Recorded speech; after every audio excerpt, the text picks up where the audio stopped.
So we know the basics of debate now: argumentation and refutation. The question that we now have to start building on top of that foundation is, what types of arguments or what types of refutations do you want to be making?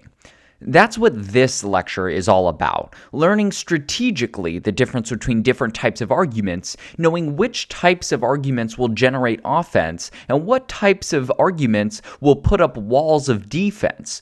Knowing the difference between these two categories of arguments will really help in the long term in terms of thinking strategically about what types of arguments are best for a debate round. The best debaters are not just offering refutation and arguments just for the sake of putting out however many arguments that they can. The best types of debaters are like brilliant military generals who are thinking strategically about when to put up roadblocks and defense and when to have strong offense. That's why the sports analogy, I think, also helps here a lot. Some arguments are about scoring goals against your opponent, and some arguments are about defending goals from being scored on you. So let's just hop on in here to some definitions. And it'll be hard to really comprehend what offense is until we learn the definition of defense as well. So just stick with me for now. So offense provides a reason for why your side of the resolution is actively good or why your opponent's side of the resolution is actively bad. So key words here are actively good or actively bad. Now, what does it mean for something to be actively good or actively bad? It's about generating or solving for serious impacts. So if I say, if you do this thing, you will get $1 million, that is offense, right? Because getting $1 million is an actively good thing. It is a serious impact, a good impact, but a serious impact, right? Likewise, or conversely, if I were to say, if you do this thing, 1,000 people will die, that would be a serious impact as well. It is something bad. It is actively bad and something that we wouldn't want to have happen. Here's an example of an offensive argument. Bananas are bad for people's health because they have so much sugar in them. Hopefully you can see here, right? Something that is hurting your health is a impact. That is something that is actively bad, something that we would want to avoid. And so thus, this is an offensive argument. Example number 2. Bananas are not the best tasting fruit. Other fruits taste better. Hopefully you can see here, right? If my health is impacted, that could eventually lead me to die.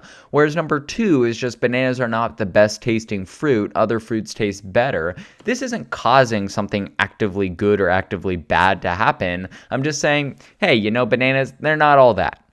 Hopefully you can see here, going back to the sports analogy, how that first example, by showing that bananas are causing something actively bad, is like scoring a point against your opponent, right? Because you're giving a reason for me to actively reject the idea that I should be eating bananas. Whereas the second one is much more defensive in nature. It's not saying that bananas are actively bad. It's just saying, hey, they're not the best tasting fruit. Other fruits taste better. Let's take a look at defense now. Once we have both of these definitions, I think it'll become a lot easier to understand this distinction here. Defense provides a reason why your opponent's arguments are less true or less good than they claim they are. So defense mitigates the severity of impacts as opposed to generating impacts. Let's take a look at what I mean here, all right? Offense, the formula is X, whatever that variable is, whatever the topic being discussed is, causes something bad to happen or something good to happen, all right? Or X prevents something bad from happening or prevents something good from happening, okay? The formula for defense is X isn't that bad, or X isn't that good, or X doesn't actually prevent something bad from happening, or X doesn't actually prevent something good from happening. So do you see, take a look, you might want to pause this to really think about it. The first one, offense, is saying X causes something bad to happen. There's an arrow between X and something bad or good. Defense is just saying, hey, that arrow between the X variable and some bad or good thing that would happen as a result actually isn't there, right? It actually isn't that bad. It isn't that good. It doesn't actually cause this to happen. The biggest misconception I would say I see about offense and defense from novice debaters is that offense is somehow about directly taking down your opponent's argument, whereas defense isn't. That could not be further from the truth. Both offense and defense are directly refuting your opponent's arguments, and there is a place for both of them, as I'll explain a little bit later in this lecture. Both are about directly tackling your opponent's arguments. They just do it in very different ways. Offense does it by showing that there is an actively bad or good thing that happens as a result of whatever that X variable is. Defense does it by just showing that that impact that the other team is probably trying to generate isn't really there. So offense is about making impacts more severe. Defense is about making impacts less severe, okay? Let's look at some examples. You can see here this is defensive. Studies have proven that vegetables on pizza have few health benefits.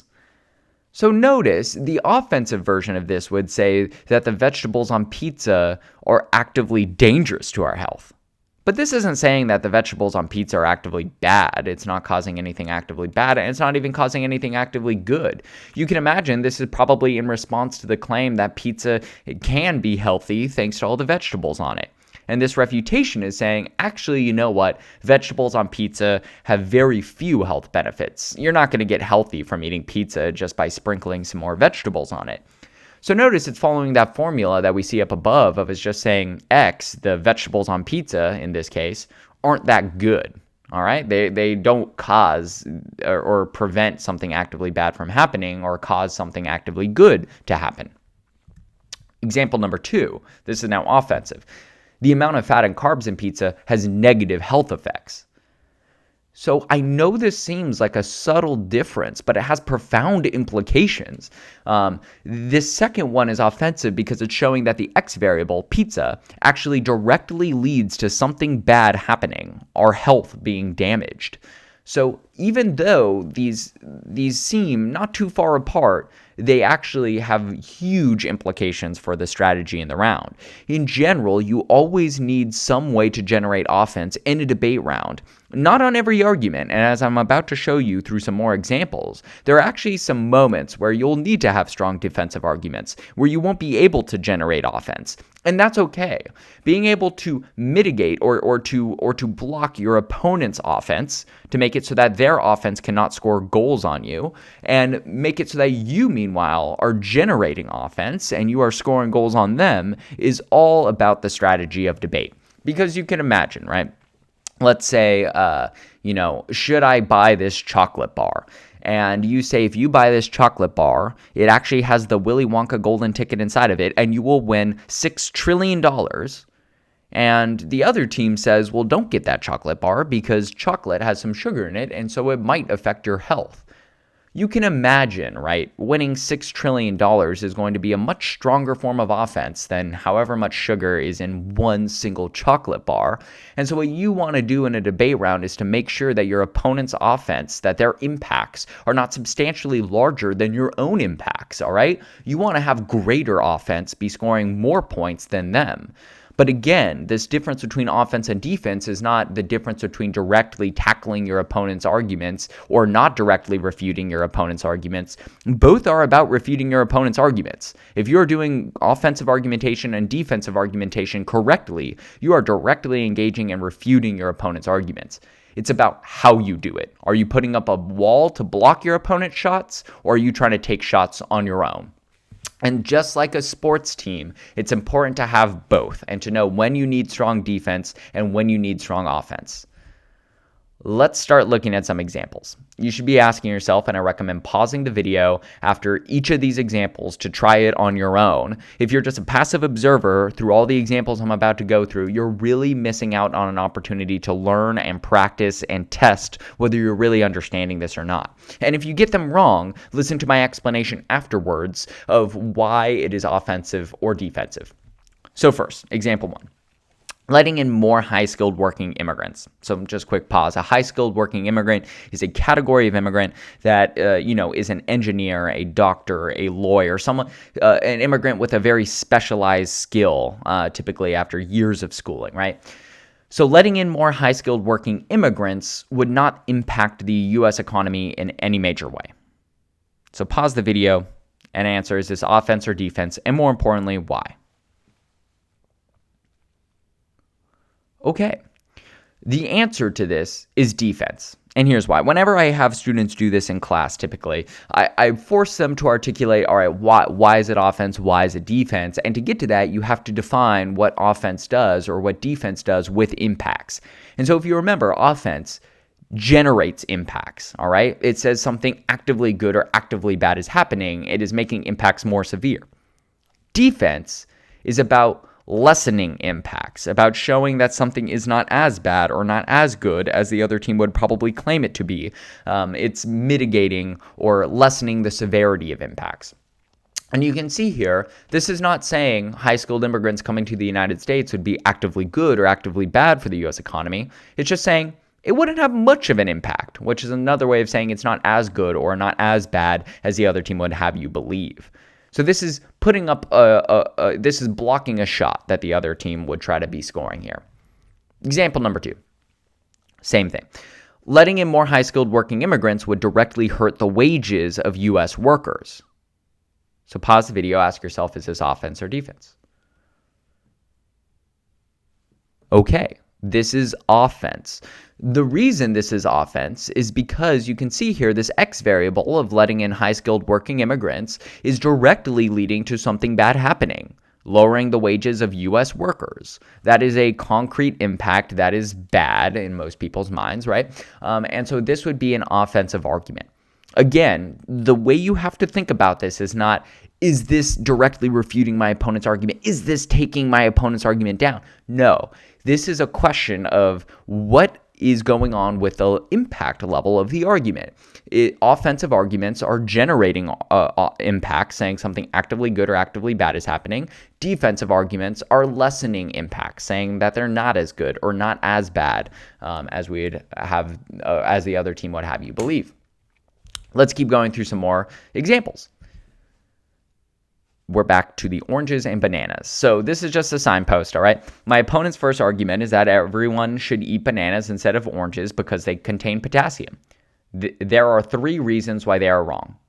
All right, so that was just the signpost level of a refutation. Now let's go through the 3 specific counterclaims, the 3 refutations, and you should be asking yourself for each of them, is this offensive or is this defensive?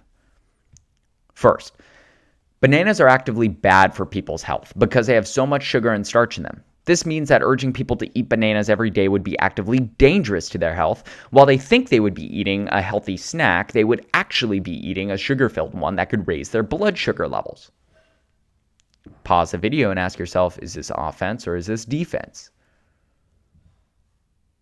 All right, hopefully you came to the conclusion that this is offense, because you can see here this is generating an impact. It even uses the language of actively bad for your health. That's about as impactful as you can get. We're saying that bananas are going to actively lead to your health being detrimentally affected because of the sugar and starch in them. This is not mitigating an impact. It's not saying bananas are not as good for your health as the other team would have you believe.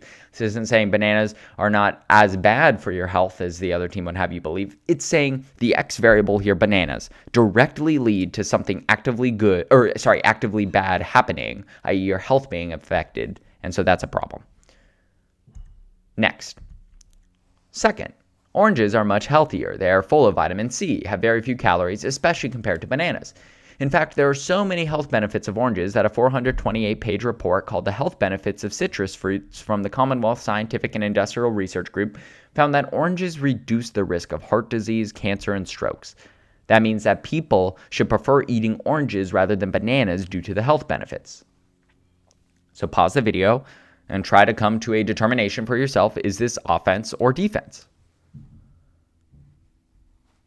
So this argument is actually offense, and here's why. It is saying that oranges, the X variable, cause something actively good to happen. Again, if I say you buy that chocolate bar and you get $6 trillion as a result, that's a direct impact. If I say if you buy that chocolate bar, it's not going to make any real difference in your life, that's defense, right? But here we're linking the X variable, oranges, to a directly good impact, right? Which is you will be healthier. And you can see here it's saying that it will prevent bad things from happening, which is another way to think about impacts, right? The X variable, oranges, prevent you from having heart disease, cancer, and strokes. So obviously heart disease, cancer, and strokes, or just good or bad health in general, are impacts we want to avoid. And so saying that oranges prevent us from doing that is good. Imagine if I said, if you don't buy this chocolate bar, you will lose $6 trillion. Well, that would be another way of saying, all right, I need to buy this chocolate bar, right? Let's keep going. Third one. Bananas do not even have potassium in them, or do not even have much potassium in them, especially compared to other foods. Sweet potatoes, white potatoes, tomato sauce, watermelon, spinach, and chard all have more potassium. That means that the main health benefit of bananas, potassium, can be accessed through many other and healthier foods. So pause the video. Is this argument, this third refutation, offense or defense? All right, so if you've been learning the way that we've been approaching these arguments, the way that you should try to answer this question is asking, all right, is this third refutation generating impacts? Is this saying bananas actively cause something bad or good to happen? Or is this defensive? Is this just saying it's not as bad or it's not as good as they would have you believe? And hopefully you can see here from the structure of the argument saying bananas do not have that much potassium in them, which means that the main health benefit of bananas isn't that great. This is clearly defensive. This isn't saying bananas are actively bad or actively good. It's just saying, bananas, they're not as good as the other team would have you believe, right? And so hopefully you can see here, this is blocking a shot. All right, your opponent in this debate is going to be trying to prove that bananas are great for health because of potassium. They're going to try to score that point on you and say, look, we got to eat bananas because of the potassium, because ultimately this causes something actively good to happen. It's good for our health. You're blocking that shot with this potassium point here, right? By saying that, no, they actually don't have that much potassium. They don't have that great of health benefits. And then your other two arguments are trying to score points against your opponent by saying, look, but meanwhile, the starch and sugar in bananas makes them actively bad for your health. So that's an impact. That's offense. And then you're saying, and oranges are really healthy for you because of the vitamin C, and that reduces heart disease, cancer, and strokes. And that's scoring another goal against your opponent. So hopefully you can see here the difference between offense and defense for arguments. Let's take a look at some more examples. Again, ask yourself, is this offense or is this defense? The United States federal government should be allowed to spy on its own citizens through the NSA, the National Security Agency. You probably heard of it through the Edward Snowden stuff back in the day. Because without that surveillance, we would be unable to prevent terrorist attacks, which could result in the deaths of American citizens. So pause the video. Offense or defense? The answer here is clearly offense. This is about generating an impact. You can see here that NSA surveillance, or I guess the lack of NSA surveillance, directly leads to terrorist attacks, which kills American citizens.